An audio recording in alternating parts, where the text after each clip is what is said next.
اعوذ باللہ من الشیطان الرجیم بسم اللہ الرحمن الرحیم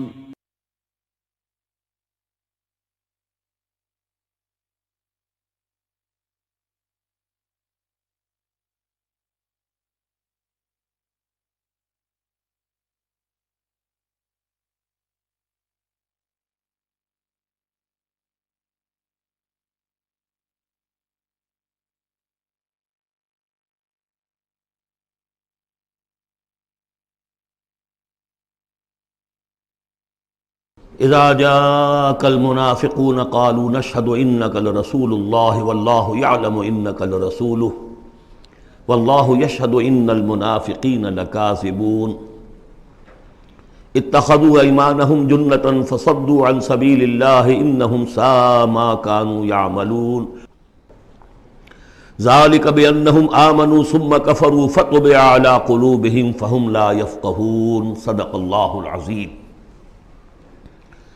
رب اشرح لي صدري ويسر لي امري واحلل عقدة من لساني يفقهوا قولي۔ قرآن مجید میں جو مدنی صورتوں کا یہ سب سے بڑا گلدستہ ہے، اس کے ہم 4 جوڑے پڑھ چکے ہیں، 3 جوڑے، سورہ حدید اور سورہ مجادلہ، پھر سورہ حشر اور سورہ ممتحنہ، پھر مرکزی جوڑا سورہ صف اور سورہ جمعہ۔ سورہ صف میں نے ایک بات کہی تھی کہ بعد میں جائزہ لے لیں گے، اگر تو ایمان حقیقی اور جہاد فی سبیل اللہ کا راستہ انسان اختیار کرے، وہ تجارت جو اللہ نے بتائی ہے، هل ادلکم علی تجارت تنجیکم من عذاب علیم، اس کا کیا حل ہے، کیا تجارت ہے؟ تؤمنون باللہ ورسولہ وتجاہدون فی سبیل اللہ باموالکم وانفسکم، یہ اگر کرتے ہو تو عذاب علیم سے بھی چھٹکارا ہے، تمہارے گناہ بھی معاف کر دیے جائیں گے، جنتوں میں داخل کیے جاؤ گے، مساکن طیبۃ فی جنات عدن دیے جاؤ گے۔ ایک خاص حد تک تمہارے ایمان اور عمل صالح کی جب ہم جانچ پرکھ کر لیں گے اور ثابت ہو گئے کہ تم نے حق ادا کر دیا، تو دنیا میں نصرت بھی آئے گی، فتح بھی ملے گی، اور سب سے بڑی بات یہ کہ تم اللہ کے مددگار قرار پاؤ۔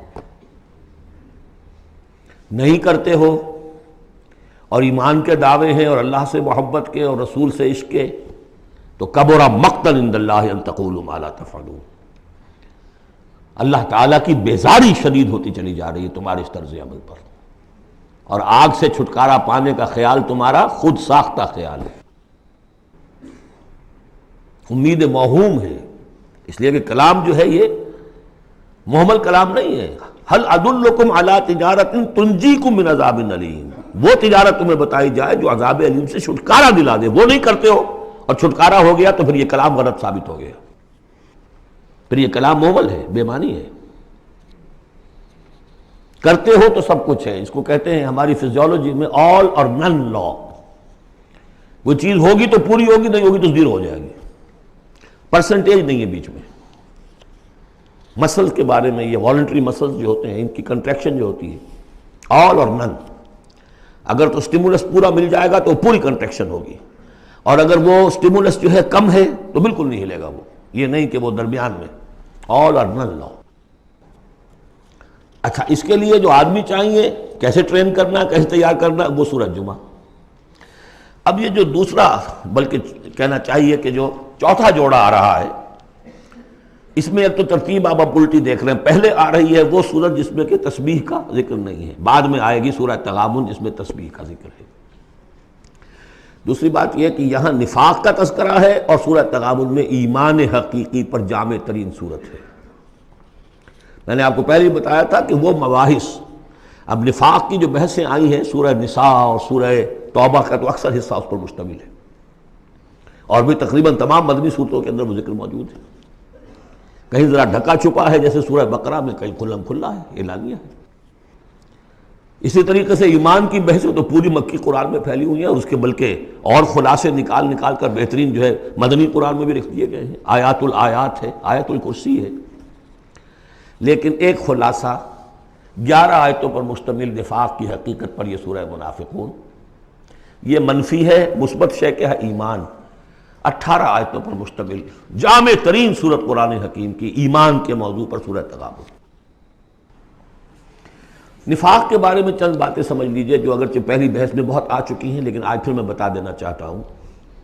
نفاق کی 2 قسمیں، ایک وہ شخص جو شعوری طور پر دھوکہ دینے کے لیے ایمان لایا، وہ شروع ہی سے منافق ہے، ایک دن بھی اسے ایمان کی لذت نصیب ہوئی نہیں۔ سورہ آل عمران میں اس کی مثال موجود ہے، سازش کی، صبح کو ایمان لاؤ، شام کو مرتد ہو جانا، تاکہ یہ اسلام کی جو ساکھ بن گئی ہے، گڈ ول بن گئی ہے، یہ ختم ہو جائے۔ تو ظاہر بات ہے جیسے کہ فرمایا گیا سورہ مائدہ میں وَقَدْ دَخَلُوا بِالْكُفْرِ وَهُمْ قَدْ خَرَجُوا بِهِ، وہ کفر کے ساتھ ہی داخل ہوئے تھے اور کفر کے ساتھ ہی نکل گئے، ان پہ ایک لمحہ بھی ایمان حقیقی کا آیا ہی نہیں۔ یہ بہت کم لوگ تھے اس قسم کے منافق۔ اصل منافق جو ہے وہ کون تھا؟ دعوت آئی، دعوت نے قبول، دل نے قبول کیا، بات ٹھیک ہے، صحیح بات ہے، چلو پیش قدمی کرو، لیکن تھے کم ہمتیں، بزدل، تھڑ دلے۔ اب ظاہر بات ہے یہ دعوت تھی انقلابی دعوت، انقلابی دعوت میں تصادم کے مراحل آتے ہیں، اور وہاں جو ہے تکلیفیں، آزمائشیں، مصیبتیں، ایثار مال، بذل نفس، یہاں تک کہ وہ مرحلہ بھی آ سکتا ہے کہ نقد جان ہتھیلی پر رکھو اور میدان میں آ جاؤ۔ اب جو ذرا کمزور لوگ تھے ان کی ٹانگیں ذرا ہلنی شروع ہوئی، کپ کپی۔ پہلا مرحلہ یہ ہوا ان میں کہ انہوں نے اپنی قصور کو ماننا، ہم سے خطا ہو گئی، غلطی ہوئی۔ یہ سورہ توبہ میں پڑھ چکے ہیں، خلطوا عملا صالحا وآخر سیئا۔ اب یہ ہے کہ کسی اچھے کام بھی کر رہے ہیں، کسی کوئی برا کام بھی کر دیا، کبھی کوئی لبیک بھی کہہ دیا، کبھی کہیں کھسک گئے، لیکن اپنی غلطی مان لی کہ حضور ہم سے غلطی ہوئی، ہم کوئی جھوٹا بہانہ نہیں بناتے، آپ جو سزا چاہیں دے لیں، ہم حاضر ہیں۔ اس درجے کو کہیں گے ضعف ایمان، یہ نفاق نہیں ہے، ضعف ایمان۔ اگلا درجہ آتا ہے جب آدمی کی جو جھوٹی عزت نفس ہے، اخذت العزت بالاسم، وہ جھوٹی عزت نفس اسے کہتی کب تک مانو گے اپنی خطائیں، تو جھوٹا بہانہ کر دیا کرو، یہ تھا مسئلہ، وہ تھا مسئلہ، یوں تھا، ایسا تھا، خدا کی قسم نہیں، وہ تیسرا مرحلہ آئے۔ جھوٹا بہانہ جہاں شروع کیا نفاق شروع ہو، لہذا منافقین کے ضمن میں ہمیشہ آپ کذب کذب کذب اس کو دیکھیں گے۔ اگلا مرحلہ آیا، انہوں نے دیکھا کہ یہ تو اب ہماری قسم، ہم جو بہانہ بناتے ہیں تو لوگ مسکراتے ہیں، کچھ وہ سمجھتے ہیں کہ یہ جھوٹا بہانہ بنا رہا ہے، لہذا قسمیں کھا کر موقت کیا اپنی قسموں سے۔ یہ سیکنڈ سٹیج میں ٹی وی آ گئی، نفاق کی T V in second stage, جھوٹا بہانہ فرسٹ سٹیج، جھوٹی قسم سیکنڈ سٹیج۔ ایک عرصہ آتا ہے کہ اس کے بعد اس پر بھی اعتماد لوگوں کا اٹھ جاتا ہے، تو اب ان کے اندر ایک شدید قسم کا ریئیکشن پیدا ہوتا ہے، ایمان اور اہل ایمان کی دشمنی پیدا ہو جاتی ہے، اور یہ دشمنی سب سے زیادہ ٹارگٹ کرتی ہے قائد کو۔ اس نے ہمارے لیے ساری مصیبت کھڑی کر دی، ہم آرام سے اپنے مدینے میں آباد تھے، رہ رہے تھے، یہ آ گیا، اس نے آ کر یہ سارا جو ہے معاملہ ہمارے لیے، بھائی کو بھائی سے جدا کر دیا، خاندانوں میں رفت پیدا کر دی۔ اب ہماری دوستیاں تھیں ان سے اوس اور خزرج کی دوستیاں تھیں، ان تمام یہودی قبائل سے ہمارے وہ سارے حلیفی تعلقات ٹوٹ گئے، وہ ساری دشمنی جو ہے اب یہ عداوت بن جاتی ہے اہل ایمان کی، اور خاص طور پر اہل ایمان کے قائد جو اس وقت کون تھے؟ محمد رسول اللہ۔ دس از دی تھرڈ سٹیج۔ یہ ٹی بی کی وہ تھرڈ سٹیج ہے جو پہلے کبھی ہو جاتی تھی تو ہم سمجھتے تھے کہ اب یہ لا علاج ہے۔ یہ ہے نفاق کی اصل حقیقت۔ اسی لیے اس وقت جو لوگ کسی تحریکی تصور سے آشنا ہی نہیں، انقلابی تصور دین ان کے سامنے آیا ہی نہیں، وہ منافق نہیں ہو سکتا، وہ ضعیف الایمان آدمی ہے۔ لیکن جو شخص ایک مرتبہ کسی تحریک کو، انقلابی تحریک کو قبول کر کے آگے آ جائے، اب وہ منافق ہو جائے گا اگر وہ ٹھیک نہیں چلتا ہے تو۔ یہ بات میری جو ہے آج پلے باندھ لیجئے۔ عام اس وقت مسلمان منافق نہیں، انہیں پتہ ہی نہیں کہ دین کا تصور یہ ہے، دین کا یہ مطلب ہے، مولویوں نے سمجھایا ہی نہیں۔ دین کا نام ہے نماز، روزہ، اور لیلۃ القدر مل گئی تو بیڑا پار، ساری زندگی کے سارے گناہ معاف۔ انہیں تو یہ تصور دیے گئے، حج کرائے تو پاک ہو کے آ گئے، اور عمرہ کیا تو پاک ہو کے آ گئے، باقی یہ کہ تم جس طرح چاہو کماؤ۔ لہذا وہ بیچارے وہ منافق نہیں ہے، وہ ضعیف الایمان ہے، جو بھی ہے وہ اللہ تعالیٰ جو معاملہ ان سے کرے۔ جو شخص کسی حقیقی انقلابی اسلامی تحریک سے متعلق ہو جائے اس کو حق سمجھ کر، پھر اگر وہ پیچھے ہٹ رہا ہے اس لیے کہ قائد میں اسے کوئی چیز ایسی نظر آئی کہ یہ تو غلط کار انسان ہے، دھوکے باز انسان ہے، ٹھیک ہے، پیچھے ہٹ جانا چاہیے۔ اگر یہ طریقہ کار جو اس نے بتایا تھا یہ اس سے منحرف ہو گیا ہے، پیچھے ہٹ جانا چاہیے۔ جو اس نے طریقہ کار بتایا تھا اس وقت ہمیں معلوم ہوا تھا ٹھیک ہے، لیکن اب ہم سمجھتے ہیں کہ ٹھیک نہیں ہے، پیچھے ہٹ جانا چاہیے۔ یہ سب ٹھیک، اس میں نفاق نہیں ہوگا، لیکن محض اس لیے کہ اب مشقت کرنی پڑ رہی ہے، محنت کرنی پڑ رہی ہے، اپنے کیریئر پر آنچ آ رہی ہے، اپنے لیے جو ہیں اور زندگی کی لذتیں جو ہیں ان میں ہمارا گھاٹا پڑ رہا ہے، یا یہ کہ کبھی امیر نے ڈانٹ دیا ہے، یہ تو ہوتا ہے جماعتوں کے اندر، ہوتا ہے، زجر بھی ہوتی ہے، توبیخ بھی ہوتی ہے۔ حضور نے یہاں تک بھی کہا کہ میرا جی چاہتا ہے کہ جو لوگ نہیں آتے فجر کی نماز میں کسی اور کو یہاں پر امام بنا کر کھڑا کر دوں اور جا کر ان کے گھروں کو آگ لگا دوں، یہ بھی تو کہا ہے محمد رسول اللہ صلی اللہ علیہ وسلم۔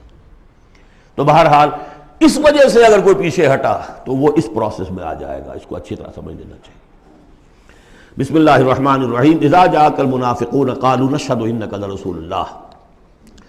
اے نبی جب آپ کے پاس آتے ہیں منافق اور وہ کہتے ہیں کہ ہم گواہی دیتے ہیں، ہم کہتے ہیں، ہم اقرار کر رہے ہیں کہ آپ اللہ کے رسول ہیں، واللہ یعلم انک لرسول، اللہ جانتا ہے کہ آپ اس کے رسول ہیں، اللہ سے بڑھ کر اور کون جانتا ہے کہ آپ اللہ کے رسول ہیں، لیکن واللہ یشہد ان المنافقین لکاذبون، اللہ گواہی دیتا ہے کہ یہ منافق جھوٹے ہیں، یہ دل سے بات نہیں کہہ رہے۔ اتخذوا ایمانہم جنۃ، پہلی سٹیج کاذبون کے حوالے سے یہ جھوٹے ہیں، نفاق کی پہلی سٹیج۔ پھر انہوں نے اپنی قسموں کو ڈھال بنا لیا، اتخذوا ایمانہم جنۃ فصدوا عن سبیل اللہ، انہوں نے اپنی قسموں کو ڈھال بنا کر اور اللہ کے راستے سے رک گئے۔ خدا کی قسم یہ مسئلہ تھا، میں اس لیے نہیں جا سکا، میری بیوی بیمار تھی، کوئی دیکھنے بھالنے والا نہیں تھا۔ انہم ساء ما کانوا یعملون، یہ بہت ہی برا کام ہے جو کر رہے ہیں۔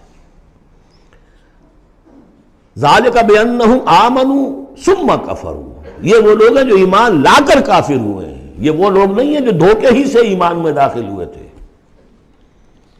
تھوڑی سی پونجی انہیں ملی تھی ایمان کی، آئے تھے، اس وقت بدنیت نہیں تھے، ان کی فطرت نے اپیل کیا تھا اس دعوت نے، لیکن اب جو پاؤں ان کے ہلے ہیں وہ انہیں کیا پتا تھا کہ یہ شہادت گاہ الفت میں قدم رکھنا ہے، لوگ آسان سمجھتے ہیں مسلمان ہونا، یہ تو انہیں معلوم نہیں تھا، یہ تو معلوم نہیں تھا۔ وَلَنَبْلُوَنَّكُمْ بِشَيْءٍ مِّنَ الْخَوْفِ وَالْجُوعِ وَنَقْصٍ مِّنَ الْأَمْوَالِ وَالْأَنفُسِ وَالثَّمَرَاتِ وَبَشِّرِ الصَّابِرِينَ، وہ تو بن گئے تھے مسلمان، جیسے آئے حضور، پورے اوس اور خزرج کے قائدین ایمان لا چکے تھے، سارا قبیلہ لے آیا، ٹھیک ہو گیا۔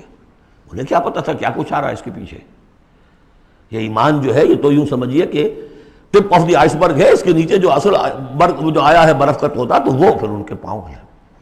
اس میں بھی جب تک اقرار ہو اپنی تقصیر کا تو وہ ضعف ایمان کہلائے گا، نفاق نہیں۔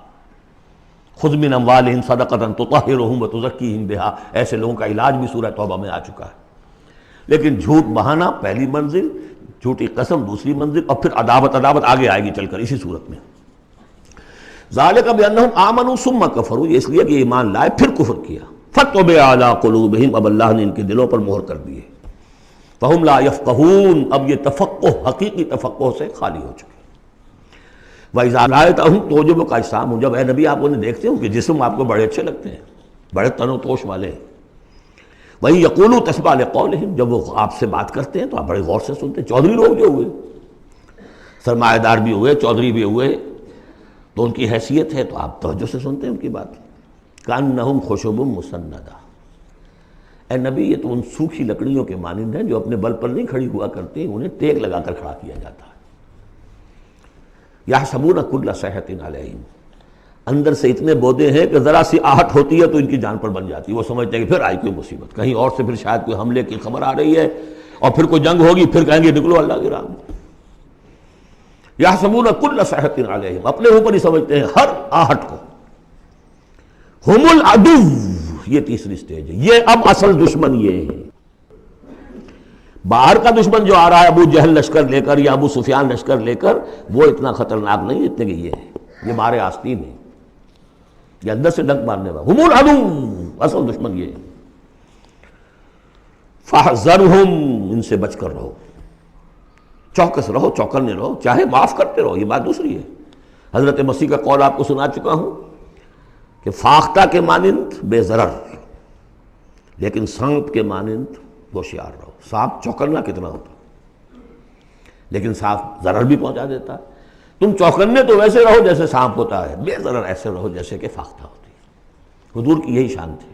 جس نے آگے جھوٹی قدم کھائی، جھوٹا ٹھیک ہے بھائی جاؤ، ٹھیک ہے، مروت، شرافت، جس پر کہ پھر اللہ کی طرف سے گرفت بھی آ گئی۔ عفا اللہ عنک لما اذنت لہم، اللہ معاف کرے آپ کو، یا اللہ نے آپ کو معاف کر دیا، کیوں آپ نے ان کو اجازت دے دی؟ قاتلہم اللہ انا یوفکون، اللہ ان کو قتل کرے، گردن مارے اللہ ان کی، کہاں سے یہ پھرائے جا رہے ہیں۔ یعنی قسمت کی خوبی دیکھیے، ٹوٹی کہاں کمند، دو چار ہاتھ جب کہ لبے بام رہ گیا۔ محمد کا زمانہ نصیب ہوا صلی اللہ علیہ وسلم، ان کی دعوت پر لبیک کہنا نصیب ہو گیا، یہ نصیب اللہ اکبر لوٹنے کی جائے، لیکن کہاں سے یہ واپس پھرے، کس جگہ کمند ٹوٹی ہے۔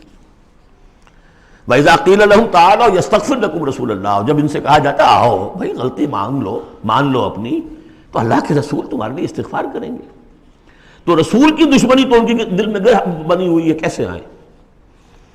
جب کہا جاتا آؤ تمہارے لیے اللہ کے رسول استغفار کریں گے اللہ سے، لَوَّوْا رُؤُوسَهُمْ، وہ اپنے سروں کو مٹکا، جی آئیں گے ٹھیک ہے، ذرا میں بعد میں آؤں گا۔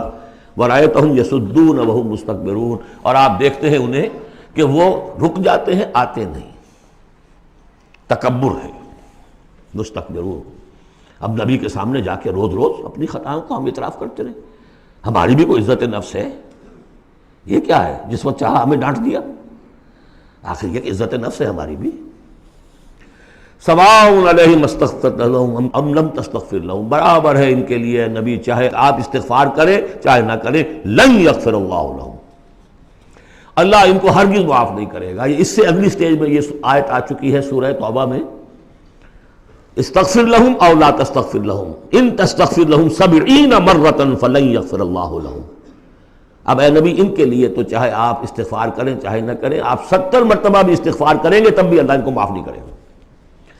اور حضور کی مربت دیکھیے، حضور فرماتے ہیں کہ اگر مجھے یہ معلوم ہوتا کہ 70 سے زیادہ مرتبہ استغفار کرنے سے ان کی نجات ہو جائے گی تو میں 70 سے زیادہ مرتبہ استغفار کرتا، لیکن یہاں 70 مراد نہیں ہے، 70 سے مراد جتنی چاہے آپ استغفار کر لیں۔ ہم الذین، اب یہ عداوت کا جو ہے ان کا جو نقشہ ہے، یہ واقعات پیش کیے جا رہے ہیں۔ ایک غزوے سے واپسی پر دو مسلمانوں کی کچھ لڑائی ہو گئی، ایک مہاجر تھے اور ایک تھے انصاری۔ اب وہ پانی بھرنے پر کہیں، بلکہ ان کی بھی نہیں، ان کے خادموں کی لڑائی ہو گئی تھی۔ اس کو وہاں منافقوں نے اچھال دیا، مہاجرین اور انصار کا جھگڑا بنا دیا، اور کہا اس وقت آ کے عبداللہ ابن ابی نے کہ دیکھو تم نے اصل میں اے انصار، اے مدینے والو، یثرب والو، تمہاری مثال تو وہی ہے جو کہتے ہیں کہ سمن کلبک یا کو لوگ اپنے کتے کو کھلا پلا کے موٹا کرو، کس کا بھی تمہیں ہی کاٹے گا۔ تم نے ان کو جگہ دی، پناہ دی، کھلایا پلایا، اب یہ تمہارے سر کو آ رہے ہیں، غریبانوں کو آ رہے ہیں۔ خدا کی قسم اگر ہم اب مدینے پہنچ گئے تو ان ذلیلوں کو وہاں سے نکال باہر کریں گے۔ ان کی یہ جرت، انصاری کا خادم اور ایک مہاجر کا خادم لڑے ایک انصاری کے خادم سے، ہم نے پناہ دی، اپنے ٹکڑے کھلائے ان کو، اپنی جگہ دی، اور آج یہ ہمارے سروں کو آ رہے ہیں، ہمارے منہ کو آ رہے ہیں۔ یہ بکواس اس نے کی۔ وہاں موجود تھے ایک نوجوان زید بن ارقم، انہوں نے جا کے حضور کو بتا دیا۔ حضور نے بلایا، نہیں جی جھوٹ پتہ میں نے نہیں کہا، یہ چھوکرے نے پتہ نہیں کہاں سے سن لیا، یہ چھوکرا کیا ہے یہ، اور آپ اس کی بات مان رہے ہیں میرے معاملے میں؟ خاموش رہے حضور۔ پھر یہ آیات اتر گئیں جس نے چھوکرے کو صحیح ثابت کیا کہ کہا انہوں نے یہ۔ تو حضور نے فرمایا کہ لڑکے کے کان نے غلط نہیں سنا تھا، لیکن ایک بات نوٹ کر لیجئے، ان معاملات میں بھی حضور کوئی اقدام نہیں کر سکے عبداللہ ابن ابی کے خلاف، یہ نوٹ کرنے کی بات ہے۔ یہ جو لوگ سمجھتے ہیں کہ مکمل سٹیٹ قائم ہو چکی تھی مدینے میں، فوراً حضور کے جاتے ہی بڑی حماقت کے اندر مبتلا ہے۔ یہ ضرور ہے کہ حضور کو وہاں ایک حیثیت حاصل ہو گئی، لیکن جو تصور ہمارا ہے اس زمانے میں سٹیٹ، ریاست میں کبھی یہ ہو سکتا ہے کہ فوج میں سے 1000 میں سے 300 بھاگ جائیں اور ان سے کوئی باز پرس بھی نہ ہو بعد میں؟ Is it possible؟ آج کی جدید ریاست میں کہیں یہ ممکن ہے کہ آپ کہیں اور عدالت کسی اور عدالت میں اپنا مقدمہ لے جائیں، محمد کی عدالت میں نہیں جانا جی، ہمیں تو یہودیوں کی عدالت میں جانا ہے۔ منافقین یہ کرتے تھے، کوئی پکڑ نہیں تھی۔ پکڑ کب شروع ہوئی ہے؟ فتح مکہ کے بعد۔ اب یہ اس کی خوش قسمتی تھی عبداللہ ابن ابی کہ اس سے پہلے یہ واصل جہنم ہو گیا خود ہی، ورنہ یہ کہ فتح مکہ کے بعد ریاست قائم ہوئی ہے۔ یہی وجہ ہے کہ اس کے بعد پھر جب جنگ کا اعلان ہوا ہے تو جو نہیں گئے ان سے باس پرس ہوئی ہے، حساب کتاب ہوا ہے، اس سے پہلے نہیں۔ تو اصل مسٹیک جو ہے عبداللہ ابن ابی کا، یہاں پہ بھی خاموش۔ ایک موقع پر جب کہ تہمت کا معاملہ چل رہا تھا تو ایک دفعہ حضور کے زبان مبارک سے ایسے الفاظ بھی نکل گئے، دکھا دل، کہ کیا کوئی شخص نہیں ہے کہ جو مجھے اس ایذا رسان شخص جو ایذا پہنچا رہا ہے اس کی ایذا سے بچا سکے۔ اب اندیا ظاہر تھا صاف کہ کیا کوئی شخص اس کو قتل نہیں کر سکتا۔ اب واقعات مختلف آتے ہیں، ایک واقعے میں تو یہاں تک آتا ہے کہ سعد ابن معاذ موجود تھے، انہوں نے کہا کہ حضور آپ مجھے حکم دیجئے میں قتل کرتا ہوں اس کو۔ سعد ابن عبادہ تھے، وہ خزرج میں سے تھے، وہ فوراً تم یہ اس لیے کہہ رہے ہو کہ وہ خزرج کا آدمی ہے۔ تو معلوم یہ ہوا کہ وہ جو قبائلی عصبیتیں تھیں کسی نہ کسی درجے میں ابھی موجود تھیں، ایک دن میں صاف نہیں ہوتی یہ چیزیں۔ پھر حضرت سعد ابن عبادہ کہتے ہیں حضور سے، حضور اس شخص کے معاملے میں نرمی کیجئے، اصل میں اس شخص کو ہم بادشاہ بنانے کا فیصلہ کر چکے تھے، اس کے لیے ہم تاج تیار کر چکے تھے، آپ آئے تو اس کے سارے خواب جو ہیں وہ بکھر گئے۔ اس کا ایک طرز عمل ہے لیکن یہ کہ اس کا اثر ہے ہمارے قبیلے میں۔ حکمت اور مصلحت کا تقاضا یہ ہے کہ اس کے خلاف اقدام نہ کیا جائے، یہ بات سمجھ۔ ابھی ریاست اس درجے کی نہیں تھی کہ ان تمام چیزوں کو بالکل، ان مصلحتوں کو بالکل نظر انداز کرتے ہوئے جو قدم چاہے اٹھا دیں، یہ نہیں۔ اب کتنا بڑا کفر ان کا چلا آ رہا ہے یہاں پر۔ ہم الذین یقولون لا تنفقوا علی من عند رسول اللہ حتی ینفضوا، یہی ہے وہ لوگ جو کہتے ہیں کہ مت خرچ کرو ان پر جو اللہ کے رسول کے گرد جمع ہو گئے ہیں، دیکھنا ان بستیوں کو تم کے ویراں ہو گئیں، یہ سب بھاگ جائیں گے اگر تم ان کے اوپر خرچ نہ کرو۔ حتی ینفضوا، یہاں تک کہ وہ منتشر ہو جائیں۔ وَلِلَّهِ خَزَائِنُ السَّمَاوَاتِ وَالْأَرْضِ، حالانکہ اصل خزانے کائنات کے، آسمان اور زمین کے اللہ کے اختیار میں ہیں۔ وَلَٰكِنَّ الْمُنَافِقِينَ لَا يَفْقَهُونَ، لیکن ظاہر بات ہے کہ منافقین اس کا فہم نہیں رکھتے۔ یقولون لئن رجعنا الى المدینۃ لیخرجن الاعز منها الاذل، اور وہ کہتے ہیں اگر ہم مدینے لوٹ گئے، اب چونکہ فوج واپس آ رہی تھی ایک جنگ سے، اب جب مدینے پہنچ جائیں گے تو لازماً جو عزت والے ہیں نکال باہر کریں گے ان ذلیلوں کو، اور ذلیل سے مطلب کمزور، ذلیل کا مطلب جو ہے وہ ہماری زبان میں جو ہوتا ہے کمینہ وہ نہیں ہے، ان کو ہم نکال باہر کریں گے۔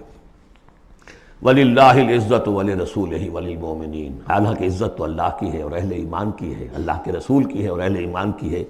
وَلَٰكِنَّ الْمُنَافِقِينَ لَا يَعْلَمُونَ، لیکن یہ منافق جانتے نہیں۔ لیکن ہوا یہ کہ جب یہ قول پہنچا ہے، عبداللہ ابن ابی کے بیٹے کا نام بھی عبداللہ ہے، وہ بڑے مخلص نوجوان، خالص، صادق القول، صادق الایمان، انہیں معلوم ہے میرے باپ نے یہ کہا ہے، تو مدینے میں دروازے میں کھڑے ہو گئے ننگی تلوار لے کر، اپنے باپ سے کہا ہے کہ جب تک تم یہ نہیں مانو گے کہ تم ذلیل ہو، عزت ہے اللہ کے لیے اور اس کے رسول کے لیے اور اہل ایمان کے لیے، اس وقت تک مدینے میں گھسنے نہیں دوں گا۔ فریاد بھی کی، حضور سے بھی کہا، لیکن پھر کہنا پڑا اس کو کہ ہاں اللہ اور اس کا رسول اور اہل ایمان عزت والے ہیں، ہم ذلیل ہیں، تب داخل ہوں گے۔ اب اگلی 3 آیات جو دوسرے رکوع کی ہیں اس میں اس کا علاج ہے۔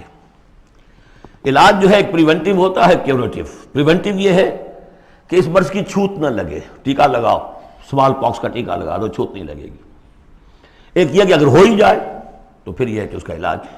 پریونٹیو کیا ہے؟ یا ایھا الذین آمنوا لا تلھکم اموالکم ولا اولادکم عن ذکر اللہ، اہل ایمان تمہیں غافل نہ کرنے پائیں تمہارے اموال اور تمہاری اولاد اللہ کی یاد سے۔ وَمَن يَفْعَلْ ذَلِكَ فَأُولَٰئِكَ هُمُ الْخَاسِرُونَ، اور جو کچھ یہ کریں گے تو وہی خسارے میں رہیں گے۔ اب ذکر سے مراد صرف وہ ذکر نہ سمجھیے تسبیح، اللہ یاد رہے، اپنا فرض یاد رہے، آدمی چاق و چوبند رہے، اپنے فرض کی ادائیگی کے لیے کمر بستہ رہے، یہ سب ذکر میں ہے۔ جہاد سے غافل نہ کر دے تمہارے مال اور اولاد، ان میں اتنا انہماک ہو جائے کہ وقت ہی نہیں، میں کیا کروں جی، وقت ہی نہیں، وقت کہاں سے آئے گا؟ آپ نے معبود بنا رکھا ہے اپنے سٹینڈرڈ آف لیونگ کو، سٹیٹس کو، سٹیٹس سمبل معبود ہے، اب اسی کو پوج رہے ہیں آپ صبح سے شام، اور رات کے اوقات میں بھی سوچ بچار اسی کی ہے۔ تب کہیں جا کر وہ سمبل جو ہے قائم رہتا ہے. تو کیسے ہوگا؟ اس کا جو ہے کیوریٹو ٹریٹمنٹ وہ کیا ہے؟ دیکھیے نفاق الف اس میں ڈال دیجئے، انفاق یہ اس کا علاج ہے. انفاق خرچ کرو، خرچ کرو. نفاق کا اصل سبب کیا ہے؟ دنیا کی محبت. دنیا کا محبت کا سب سے بڑا مظہر کیا ہے؟ مال کی محبت. اور علاج بالمثل یہ ہوگا مال نکالو. یہ ہے اس کی اصل علاج. جیسے سورہ حدید میں ہم نے پڑھا تھا کہ زمین کے اندر ہل چلانا پڑے گا. ہل کیا ہے؟ ان المصدقین والمصدقات واقرضوا اللہ قرضا حسنا یضاعف لهم ولهم اجر کریم والذین آمنوا باللہ ورسلہ اولئک هم الصادقون. یہ گند نکال دو دل سے، پھر ایمان کا بیج پڑے گا تو لہلائے گی کھیتی. پھر صدیقیت کی طرف جاؤ چاہے شہادت کی طرف. یہ تمہاری افتاد تباہ ہے. وَأَنفِقُوا مِمَّا رَزَقْنَاكُم مِّن قَبْلِ أَن يَأْتِيَ أَحَدَكُمُ الْمَوْتُ. اور خرچ کر دو اس میں سے جو کچھ ہم نے تمہیں دیا ہے، اس سے پہلے کہ تم میں سے کسی کی موت کا وقت آئے. فَيَقُولَ، پھر وہ اس وقت کہے رب لولا أَخَّرْتَنِي إِلَىٰ أَجَلٍ قَرِيبٍ، پروردگار اسے ذرا کچھ دیر کے لیے مؤخر کر دے. فَأَصَّدَّقَ وَأَكُن مِّنَ الصَّالِحِينَ، تو میں بڑی تصدیق کروں گا اور خیرات و صدقات سارا کچھ دے دوں گا اور میں بالکل صالحین میں سے ہو جاؤں گا. وَلَن يُؤَخِّرَ اللَّهُ نَفْسًا إِذَا جَاءَ أَجَلُهَا. جب کسی جان کا وقت آ جائے گا، وقت معین، پھر اللہ اسے کسی صورت مؤخر نہیں کرے گا. قوموں کی اجل تو پھر بھی مؤخر ہوئی ہے، قوم یونس کی ہو گئی ہے، لیکن یہ کہ انفرادی اجل کبھی مؤخر نہیں ہوتی. واللہ خبیر بما تعملون، اور جو کچھ تم کر رہے ہو اللہ اس سے باخبر ہے. اب یہ تو تھا منفی نفاق. مثبت ہے ایمان. ایمان کے سلسلے میں جو باتیں سورہ حدید میں آئی تھیں، اب یہ پوری صورت، وہاں جو آیا تھا قتال اور جہاد اور حدید، یہ ساری چیزیں آئی تھیں نا، انزلنا الحدید، اور انبیاء کی بعثت کا مقصد، وہ سارا مضمون سورہ صف میں آ چکا ہے. اس کے لیے کیسے انسان آئیں گے وہ سورہ جمعہ میں آ چکا ہے. سورہ حدید میں بھی آیا تھا هو الذی ينزل علی عبدہ آیات بینات لیخرجکم من الظلمات الی النور. وہی ہے اللہ جو نازل کر رہا ہے اپنے بندے پر آیات بینات تاکہ وہ نکالے تمہیں اندھیروں سے روشنی کی طرف. لیکن سورہ تغابن میں ایمانی مباحث اور جامع ترین صورت ہے. لیکن ایک بات یہ ہے کہ سورہ حدید کے بعد نمبر 2 میں سمجھتا ہوں کہ یہ سورہ مبارکہ بھی اللہ نے مجھے عطا کی. اس کے اسرار و رموز، اس کا نظم اس قدر واضح اللہ کے فضل و کرم سے ہے. آپ بھی نوٹ کر لیجئے، اس میں صرف اشارات ہو سکتے ہیں. 2 رکوع ہیں، 10 آیتیں اور 8 آیتیں. پہلے رکوع کی 10 آیتوں میں 7 آیتوں میں نریشن ہے ایمان کی، ایمان یہ ہے یہ ہے یہ ہے یہ ہے، اور 3 آیتوں میں بڑی زوردار دعوت ہے، بس لاؤ ایمان، مانو ان باتوں کو. دوسرے رکوع کی 8 آیتوں میں سے پہلے 3 میں ایمان کے ثمرات بیان ہوئے، پہلے 5 میں. ایمان حقیقی اگر ہے تو اس کا یہ ثمرہ ہے، یہ ثمرہ ہے، یہ ثمرہ ہے. اس درخت میں اگر آم کا درخت صحت مند ہے تو آم لگتے ہیں کہ نہیں؟ تو ایمان کا درخت صحت مند ہے اگر تو اس میں کوئی ثمرات لگیں گے، کوئی پھل لگیں گے کہ نہیں؟ یا ٹھنڈی ہے؟ تو وہ درخت، وہ پھل کون سے ہیں؟ کچھ داخلی پھل ہیں جو انسان کے اندر کھلتے ہیں پھول، کوئی باہر ہیں جو ظاہر ہوتے ہیں. اور پھر آخر میں 3 آیتوں میں زوردار دعوت ہے کہ ان تقاضوں کو پورا کرو. بسم اللہ الرحمن الرحیم. یسبح للہ ما فی السماوات و ما فی الارض. یہ تیسری مرتبہ یسبح آ گیا. ایک مرتبہ سورہ جمعہ میں، ایک مرتبہ سورہ حشر میں آ چکا تھا. یسبح لہ ما فی السماوات والارض، وما فی کے تکرار کے بغیر. دوسری مرتبہ سورہ جمعہ کے شروع میں، تیسری مرتبہ اتغاب. لہ الملک و لہ الحمد. اب یہ ساری چیزیں آ چکی ہیں سورہ حدید کے اندر. بادشاہی بھی اسی کی ہے، حمد بھی اسی کے لیے. وَهُوَ عَلَىٰ كُلِّ شَيْءٍ قَدِيرٌ، وہ ہر چیز پر قادر ہے. هُوَ الَّذِي خَلَقَكُمْ، اسی نے تمہیں بنایا ہے نا. فَمِنْكُمْ كَافِرٌ وَمِنْكُمْ مُؤْمِنٌ. تو کتنی عجیب بات ہے کہ تم میں سے کوئی مومن ہے کوئی کافر ہے. بنانے والا تو سب کا ایک ہے. سب کو مومن ہونا چاہیے، سب کو اس کا شکر گزار ہونا چاہیے، سب کو اس کے سامنے جھکنا چاہیے. لیکن واقعہ یہی ہے، هُوَ الَّذِي خَلَقَكُمْ، اس نے بنایا تم سب کو. فَمِنْكُمْ كَافِرٌ وَمِنْكُمْ مُؤْمِنٌ وَاللَّهُ بِمَا تَعْمَلُونَ بَصِيرٌ. اور جو کچھ تم کر رہے ہو اللہ دیکھ رہا ہے. اس میں بڑا ایک یوں سمجھیے کہ بڑی دھمکی ہے، اللہ دیکھ رہا ہے. یعنی یہ کہ جو بھی اس کی مخلوق میں سے اس کا کفر کرے پھر اس کے ساتھ وہ نمٹے گا اس سے. وَاللَّهُ بِمَا تَعْمَلُونَ بَصِيرٌ. ہم تمہیں دیکھ رہے ہیں، تمہاری حرکتیں ہماری نگاہ میں ہیں. کیا مطلب ہوتا ہے اس کا؟ خلق السماوات والارض بالحق، اس نے آسمان اور زمین پیدا کیے ہیں ایک پرپس کے ساتھ، باطل نہیں ہے یہ تخلیق، عبث نہیں ہے یہ تخلیق، حق کے ساتھ، با مقصد، با نتیجہ، اور خاص طور پر تم اس کی کریشن کا کلائمیکس، وَصَوَّرَكُمْ فَأَحْسَنَ صُوَرَكُمْ، اور تمہاری جو نقشہ کشی کی ہے تو کتنی عمدہ کی ہے، انسان کا جسم، اس کا اریکٹ پوسچر، پھر کس طریقے سے جو اس میں جنسیں بنائی گئی ہیں، کس قدر کامل ہم آہنگی ہوتی ہے، پھر چہرے پہ جو نقش و نگار ہے، ایک ایک چیز پر غور کرو، فَصَوَّرَكُمْ وَأَحْسَنَ صُوَرَكُمْ، بہترین صورت بنائی تمہاری، وَإِلَيْهِ الْمَصِيرُ، اسی کی طرف لوٹ کر بھی آنا ہے، یہ سب کچھ بنا کر ایسے نہیں چھوڑ دیا تمہیں، تم اتنی گھٹیا شے نہیں ہو کہ بس اٹھا کے پھینک دی، نہ کھلونا ہو کہ کھیلے اور بس اس کے بعد جی اگتا گیا، یہ ایک سیریس کریشن ہے، پرپسفل ہے، نتیجہ نکلے گا۔ اب دیکھیے ایک آیت میں جمع کیا ہے وہ تمام جو ایمانیات، ایمان بالعلم، علم خداوندی کا جو ایمان ہمارا ہونا چاہیے، آپ کو کئی کئی آیتوں میں ملے گا قرآن میں بہت سے مقامات پر، یہاں ایک میں 3 ڈائمنشنز دی ہیں، یعلم ما فی السماوات والارض، ایک ڈائمنشن، وہ جانتا ہے جو کچھ آسمان میں ہے جو کچھ زمین میں ہے، کیا باقی رہ گیا؟ لیکن سیکنڈ ڈائمنشن، وَيَعْلَمُ مَا تُسِرُّونَ وَمَا تُعْلِنُونَ، وہ بھی جانتا ہے جو تم چھپاتے ہو اور وہ بھی جانتا ہے جو تم ظاہر کرتے ہو۔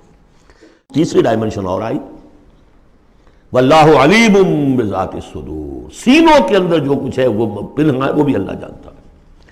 میں کافی عرصے تک متردد رہا کہ یہ تو پھر تکرار ہو گئی، جو کچھ ہم چھپاتے ہیں وہی ہمارے سینے میں ہے نا، اور تکرار محض کلام کا عیب ہے، یقیناً یہاں کوئی اور بات ہونی چاہیے۔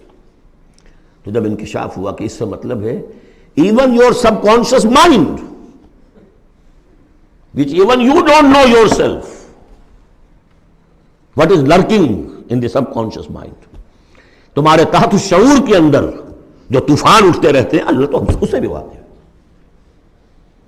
he knows you through and through، وہ تمہارے جین سے واقف ہے، هو عالم بکم اذ انتم اجنۃ فی بطون امہاتکم، اپنی ماؤں کے پیٹ میں جنین کی شکل میں تھے، اللہ تب بھی جانتا تھا تمہیں، تو وہ تو تمہارے سب کانشیس مائنڈ، تم نہیں بات جانتے رہے، تمہیں نہیں معلوم، تم بسا اوقات دھوکہ کھا جاتے ہو، تمہارا تحت الشعور جو ہے وہ تمہیں دھوکہ دیتا ہے، لیکن اللہ اس سے بھی واقف ہے۔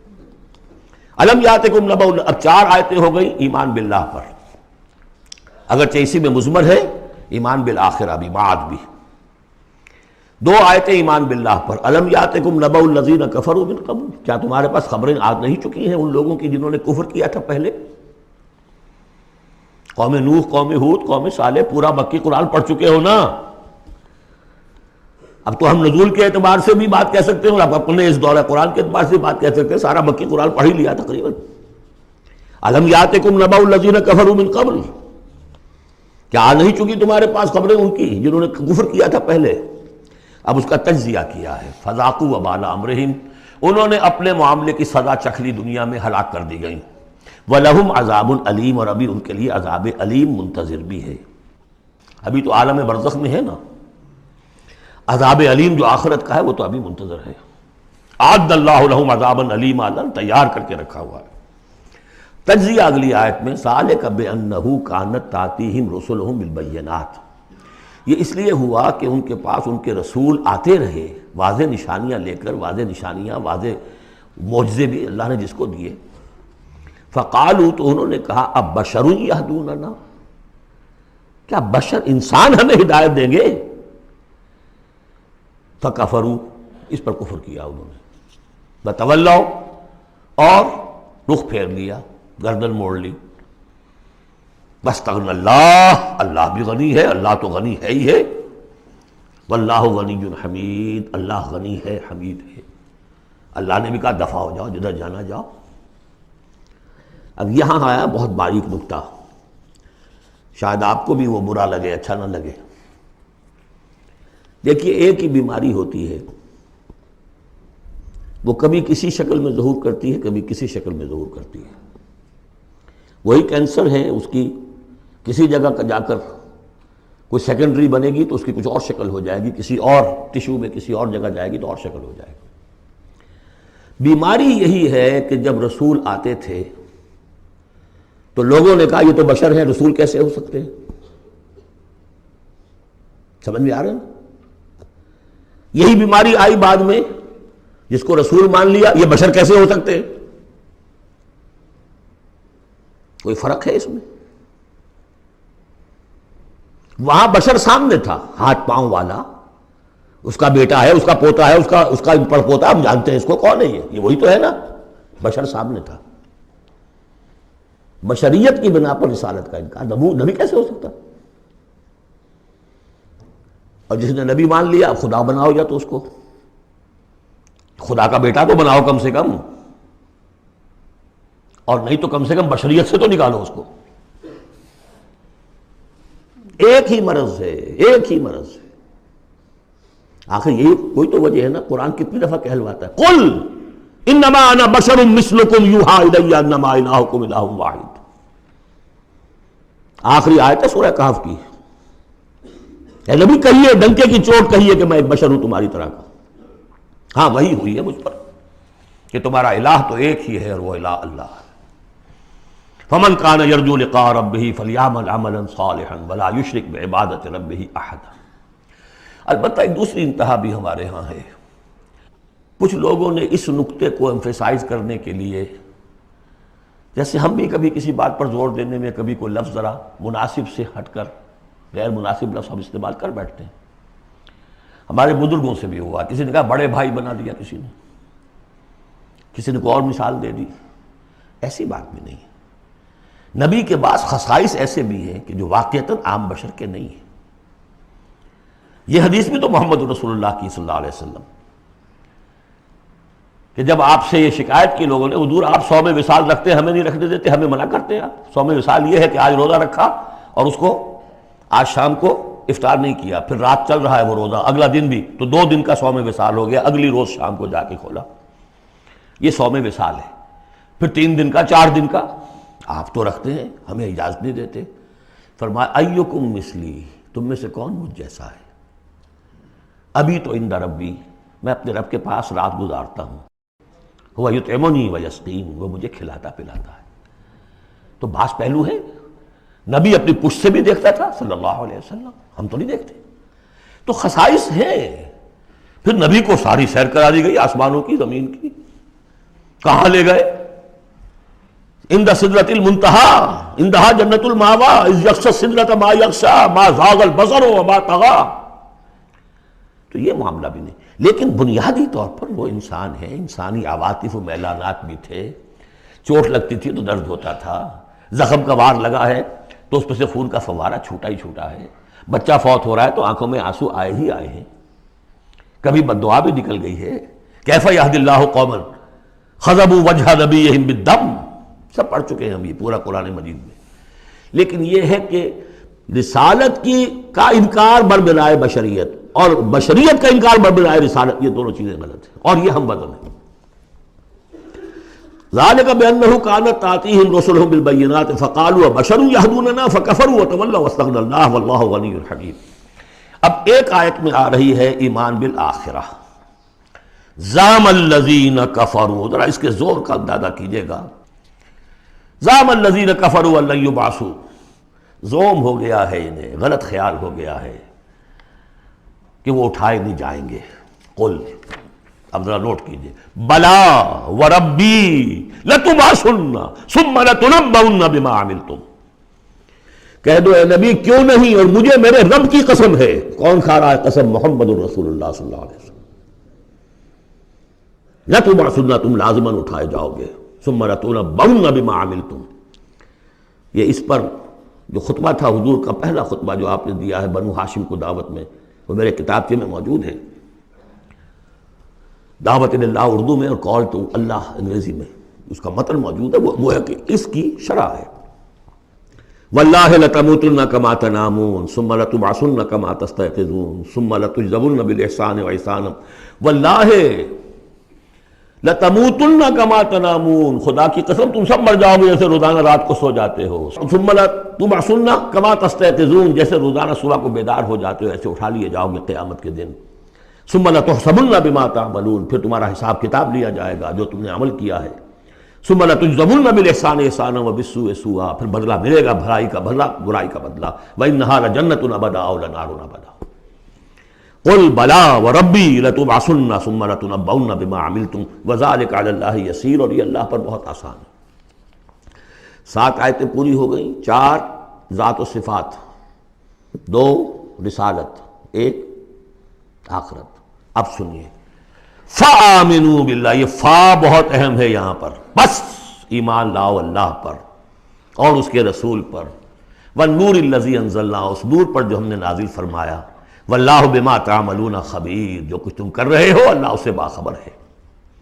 اب یہاں دیکھیے ریورس ہو جائے گا آرڈر، ریشو پروپورشن. اب یہاں ایک آیت میں اللہ اور اس کے رسول کا ذکر آ گیا، اور اس میں بھی واللہ بما تعملون خبیر کے اندر آخرت کا ذکر ہے. اللہ باخبر ہے، تو اللہ کے پاس یہ ساری خبریں اس نے رکھی ہوئی ہیں. کوئی ریسرچ، وہ تھیسس لکھنا ہے اس کو تمہیں سزا دینے کے لیے. لیکن اب 2 آیتیں آ رہی ہیں شاندار آخرت کے لیے. یوم یجمعکم لیوم الجمع ذالک یوم التغابن، جس دن کہ وہ جمع کرے گا تمہیں اس جمع ہونے والے دن، وہ ہے ہار اور جیت کے فیصلے کا دن. جو اس روز جیتا وہ جیت گیا، جو اس روز ہارا وہ ہار گیا. یہ دنیا کی ہار اور جیت کیا ہے؟ کچھ بھی نہیں. ایک ڈرامے کے اندر کوئی جیت گیا کوئی ہار گیا، نہ وہ جیت ہے اور نہ یہ ہار ہے. اصل جیتا وہ جو وہاں جیتا، اصل ہارا وہ جو وہاں ہارا. ذالک یوم التغابن، وہ ہے ہار اور جیت کے فیصلے کا دن. ومن یؤمن باللہ، جیت کس کی ہوگی؟ جو ایمان لائے اللہ پر، ویعمل صالحا، اور عمل کرے اچھے. اس کی تفصیل کچھ آگے آ جائے گی کیا کیا عمل کرنے ہیں. یکفر عنہ سیئاتہ، اللہ تعالیٰ اس سے اس کی برائیوں کو دور کر دے گا. ویدخلہ جنات تجری من تحتہا الانہار، اور ان باغات میں داخل کرے گا جن کے دامن میں ندیاں بہتی ہوں گی. خالدین فیہا ابدا، وہ رہیں گے اس میں ہمیشہ ہمیش. ذالک الفوز العظیم، یہ ہے بڑی کامیابی. والذین کفروا وکذبوا بآیاتنا اولئک اصحاب النار خالدین فیہا، اور جو لوگ انکار کریں گے اور تکذیب کریں گے ہماری آیات کی، وہ ہوں گے جہنمی اور رہیں گے اس میں ہمیشہ ہمیش. وبئس المصیر، اور یہ برا ٹھکانہ ہے. 10 آیات میں ایمانیات ثلاثہ کی بہترین جامع ترین تعبیر، تجزیہ، اور ایک زوردار دعوت ایمان. فآمنوا باللہ ورسولہ. اب جو 8 آیات ہیں 5 میں اب ثمرات ایمانی. پہلا ثمرہ کیا ہے؟ ما صاب من مصیبت الا باذن اللہ ومن یؤمن باللہ یہد قلبہ واللہ بکل شیء علیم. اگر اللہ پر ایمان حقیقت میں دل میں پیدا ہو گیا تو تمہیں معلوم ہے کہ پتہ تک جنبش نہیں کر سکتا جب تک کہ اللہ کا اذن نہ ہو. تم پر کوئی مصیبت کیا بغیر اللہ کے اذن کے آ گئی ہے؟ کیا بغیر اس کے علم کے آ گئی ہے؟ اور اگر اللہ کی اذن سے آئی ہے تو تمہارے ایمان کا تقاضا ہے کہ سمجھو کہ اس میں خیر ہی ہوگا، چاہے یہ مجھے اس وقت بری لگ رہی ہے، مجھے اچھی نہیں لگ رہی ہے، خیر ہوگا. عسیٰ ان تکرہوا شیئا وہو خیر لکم. لہذا بندہ مومن کی زبان پر کیا دل میں بھی کبھی اللہ کے خلاف شکایت کا انداز پیدا نہ ہو. یہد قلبہ، تسلیم و رضا، جو اللہ کی طرف سے آئے. ہم بھی تسلیم کی خو ڈالیں گے، بے نیازی تیری عادت ہی صحیح. نہ شود نصیب دشمن کے شود ہلاک تیغت، سر دوستاں سلامت کے تو خنجر آزمائی. اے اللہ جو تیری طرف سے خیر، بیدک الخیر. یہ تسلیم و رضا ہے، مقام تسلیم. علامہ اقبال نے بہت پرشکو انداز میں کہا ہے کہ اقدہا کے مقام رضا کشود مرا، بروں کشید ز پیچا کے ہست و بود مرا. آدمی میں تکلیف کیوں آئی، کیا آئی، اس نے کیا، اس نے کر دیا، یہ ہو گیا تھا، وہ ہو گیا تھا، یہ نہیں کرنا چاہیے تھا، میں نے یہ کام غلط کیا. لگے رہو اسی پیچ و تاب. بندہ مومن کہتا ہے جو آیا میرے رب کے حکم سے آیا. کوئی بھی ذریعہ بن گیا ہو وہ ٹھیک ہے، اس کے بدلہ لیں وہ ٹھیک ہے، وہ قانون کا معاملہ ہے. وَلَكُمْ فِي الْقِصَاصِ حَيَاةٌ يَا أُولِي الْأَلْبَابِ، اللہ کے خلاف شکایت نہیں۔ بنو کثیر نے پیچا کہ ہست بود مرا، یہ ہے، یہ تھا، یہ کیوں ہو گیا، یہ کیسے ہو گیا، اس سارے چکر سے مجھے نکال لیا۔ کس چیز نے نکال لیا؟ کہ عقدہا کے مقام رضا کشود مرا، یہ مقام رضا نے کیسے کیسے میرے عقدے حل کر دیے۔ اب میں تفصیل میں جا نہیں سکتا، اس پر میرے بڑے بڑے کیسز موجود۔ یہ بتا رہا میں بھول گیا ہوں آپ کو کہ وہ جو منتخب نصاب جس کا میں تذکرہ کرتا آیا ہوں، یہ ساری صورتیں ان میں داخل ہیں۔ یہ اس کا چوتھا حصہ جو تھا سورہ صف، سورہ جمعہ، سورہ تغابن، سورہ منافقون، اور یہ سورہ تغابن دوسرے حصے کی صورت ہے، یہ ایمان کی حقیقت پر۔ سورہ فاتحہ، سورہ آل عمران کی آخری آیات، سورہ نور کی آیات نور، اور پھر یہ تغابن۔ تو پہلا ہے نتیجہ تسلیم و رضا۔ دوسرا نتیجہ، یہ تو اندر نکلا نا، دل کے اندر احساسات ہیں، یہ پھول اندر کھلتا ہے، باہر نظر نہیں آتا۔ باہر نظر آنے والا بڑا پھول کیا ہے؟ وَأَطِیعُوا اللَّهَ وَأَطِیعُوا الرَّسُولَ فَإِن تَوَلَّیْتُمْ فَإِنَّمَا عَلَىٰ رَسُولِنَا الْبَلَاغُ الْمُبِینُ۔ اطاعت کرو اللہ کی اور اطاعت کرو رسول کی، پھر اگر تم پیٹھ موڑ لو گے تو جان لو کہ ہمارے رسول پر سوائے صاف صاف پہنچا دینے کی کوئی ذمہ داری نہیں، باقی تمہیں خود جواب دہی کرنی پڑے گی۔ اس نے پہنچا دیا، اس نے حکم بتا دیا، اللہ کا یہ حکم ہے۔ وَأَحَلَّ اللَّهُ الْبَيْعَ وَحَرَّمَ الرِّبَا، تم پڑے رہو اپنے الجھنوں میں اور اشکالات میں، انما البیع مثل الربا، لیکن احل اللہ البیع وحرم الربا، اللہ نے حلال کیا ہے بیع کو، حرام کیا ربا کو۔ ہو آر یو، یہ ہو آر یو سے مجھے وہ شعر بھی یاد آ گیا ہے جو مقام تسلیم و رضا پر کہا ہے اکبر الہٰبادی نے۔ رضائے حق پہ راضی رہ، یہ حرف آرزو کیسا یوں ہو جائے۔ اچھا تم اللہ کو سکھا رہے ہو، You want to teach him؟ آرزو، رضائے حق پہ راضی رہے، یہ حرف آرزو کیسا؟ خدا خالق، خدا مالک، خدا کا حکم، تو کیسا؟ Who are you؟ تو وہی who are you، اللہ نے فیصلہ کیا ہے یہ حرام ہے یہ حلال ہے۔ تم اللہ کو مانتے ہو کہ نہیں؟ نمبر ایک۔ رسول کو مانتے ہو کہ نہیں؟ نمبر دو۔ قرآن کو مانتے ہو کہ نہیں؟ نمبر تین۔ پھر کوئی دلیل نہیں، نو arguments, either obey or go away، تیسرا راستہ کوئی نہیں۔ وَأَطِیعُوا اللَّهَ وَأَطِیعُوا الرَّسُولَ فَإِن تَوَلَّیْتُمْ فَإِنَّمَا عَلَىٰ رَسُولِنَا الْبَلَاغُ الْمُبِینُ اللَّهُ لَا إِلَٰهَ إِلَّا هُوَ وَعَلَى اللَّهِ فَلْيَتَوَکَّلِ الْمُؤْمِنُونَ۔ پھر ایک پھول اندر جو کھلا ہے، دل میں کھلے گا، ذہن میں کھلے گا، توکل۔ اللہ ہی وہ ہے کہ جس کے سوا کوئی الہ نہیں، اس کی مرضی کے بغیر کوئی چیز جنبش نہیں کر سکتی۔ تمہارے کیے کیا ہو جائے گا؟ کچھ نہیں ہوگا۔ تمہارا کام ہے اپنی سی محنت کر کے نتیجہ اللہ پر۔ سارے وسائل موجود ہو تب بھی یہ نہ سمجھنا کہ یہ کام میں کر سکتا ہوں۔ گاڑی ہے، آج ہی ٹیوننگ بھی کرائی ہے، اس کے ٹینک بھی فل ہے، سب کچھ ٹھیک ہے، میں صبح ضرور جاؤں گا، نہیں جا سکتے۔ جب بھی یہ کہو گے ایمان سے دور ہو گئے۔ وَلَا تَقُولَنَّ لِشَيْءٍ إِنِّي فَاعِلٌ ذَلِكَ غَدًا إِلَّا أَن يَشَاءَ اللَّهُ، کبھی مت کہنا کہ یہ کام میں کل ضرور کروں گا مگر انشاءاللہ کے ساتھ، اللہ چاہے گا تو ہوگا ورنہ نہیں۔ اور سارے تمہارے پاس وسائل ہیں، تم کہو گے فتح ہی فتح ہے اب تو وہ حال ہو جائے گا جو غزوہ حنین میں ہوا تھا۔ اذ اعجبتکم کثرتکم، 12,000 کی تعداد، اور ایسی بھگدڑ مچی کہ چند 100 آدمی رہ گئے۔ یہ بھی بڑی محنت کر کے سید سلیمان ندوی صاحب نے کھود کریٹ کے نکالے ہیں کہ 300-400 آدمی تھے۔ استاد نے جو لکھا ہے شبلی نے وہ تو یہ ہے کہ 30-40 مسلمان رہ گئے تھے صرف 12,000 میں سے۔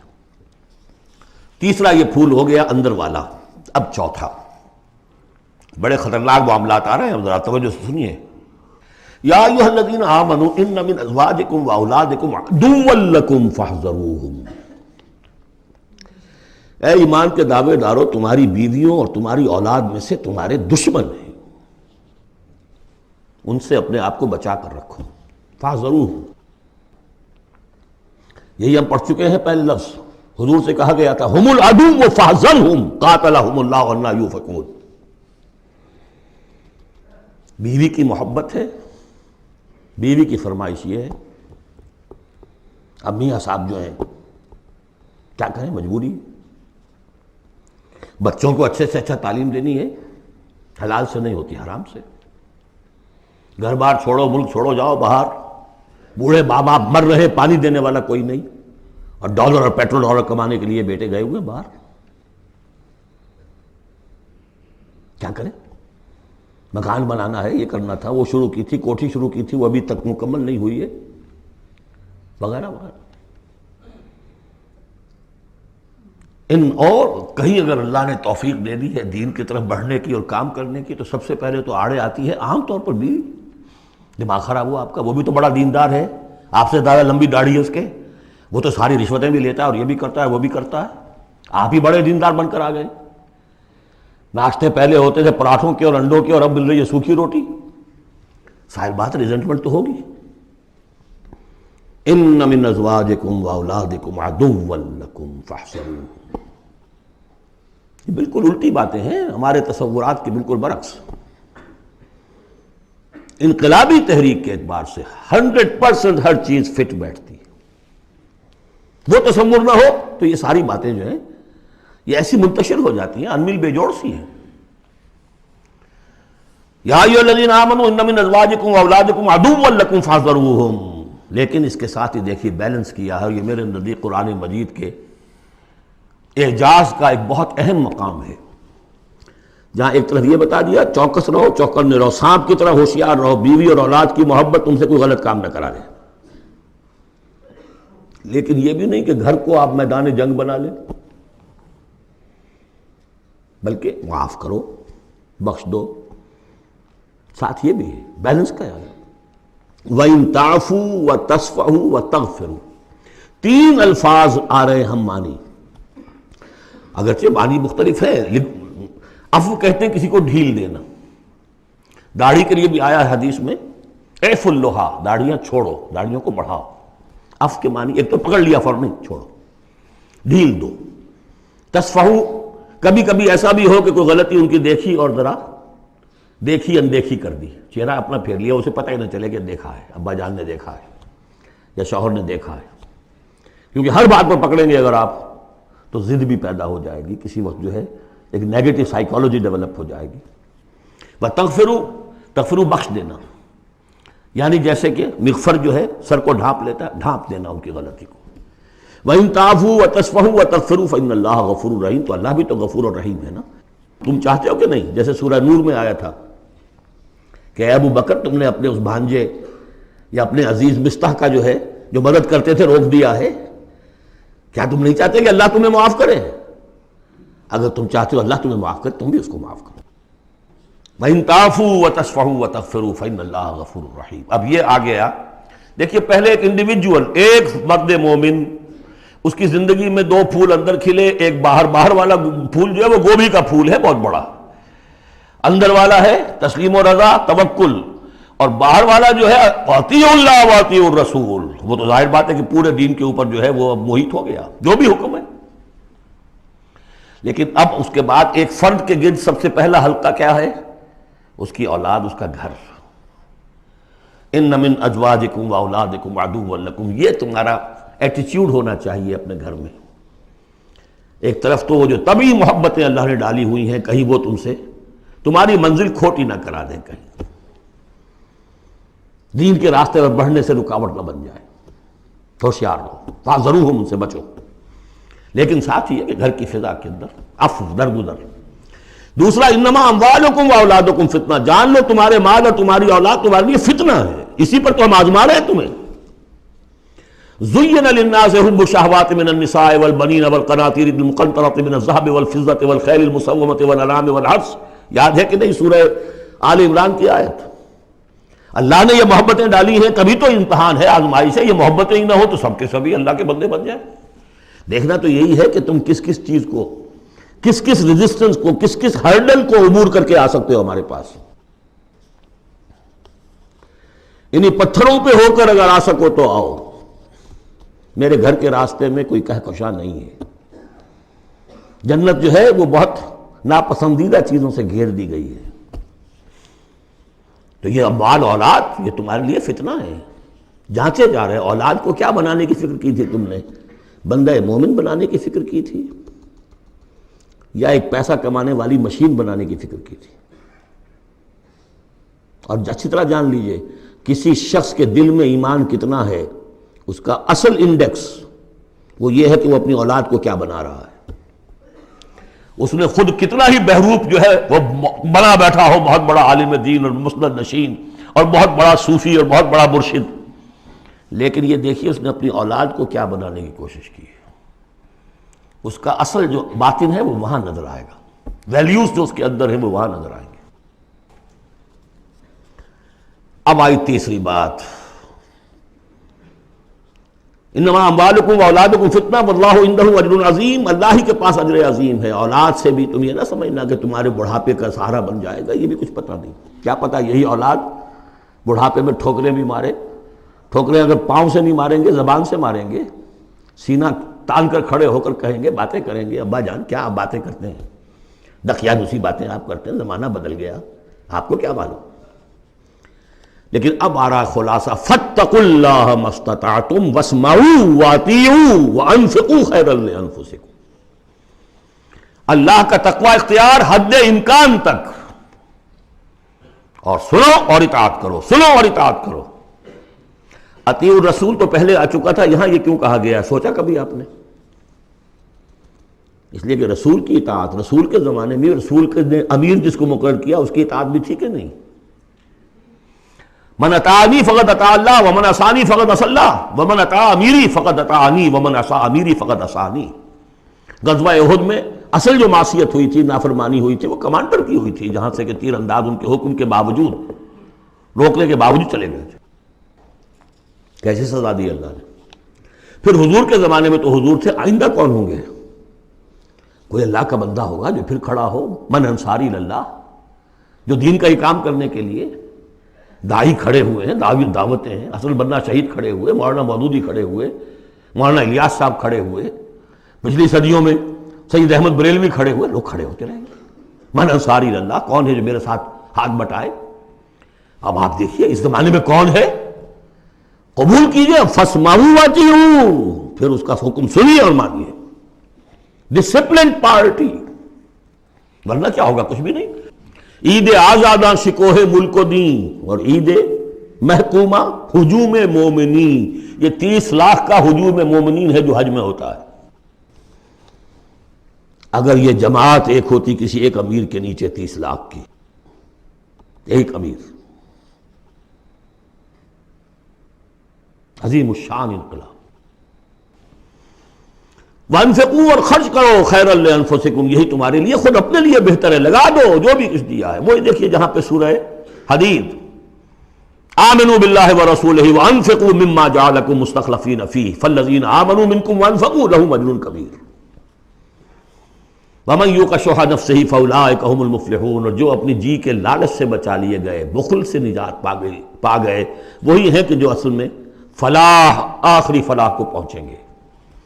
ان تقرضوا اللہ قرضا حسنا، اگر تم اللہ کو قرض حسن دو، یضاعف لکم، وہ تو اس کو تمہارے لیے دگنا کرے گا، چوگنا کرے گا، 700 گنا کرے گا، فیغفر لکم، اور تمہیں بخش دے گا۔ واللہ شکور حلیم، اللہ شکور بھی ہے، حلیم بھی ہے۔ شکور اتنا ہے کہ تم جو بھی کچھ کرتے ہو قدر کرتا ہے کہ میرے بندے نے یہ کیا میرے لیے، اور حلیم اتنا ہے کہ تم نہیں بھی دیتے تو فوراً تمہاری گردن نہیں ناپتا، حلیم التبع ہے۔ عالم الغیب والشہادہ، وہ جاننے والا ہے کھلے اور چھپے کا، تمہارے سامنے جو کچھ ہے وہ بھی اور جو تم سے غائب ہے اس کا بھی۔ العزیز الحکیم، یہ وہ صورت تھی جس کے شروع میں العزیز الحکیم نہیں آیا تھا، یہاں اختتام پر آ گیا، وہ العزیز ہے الحکیم۔ بارک اللہ لی ولکم فی القرآن العظیم ونفعنی وإیاکم بالآیات والذکر الحکیم۔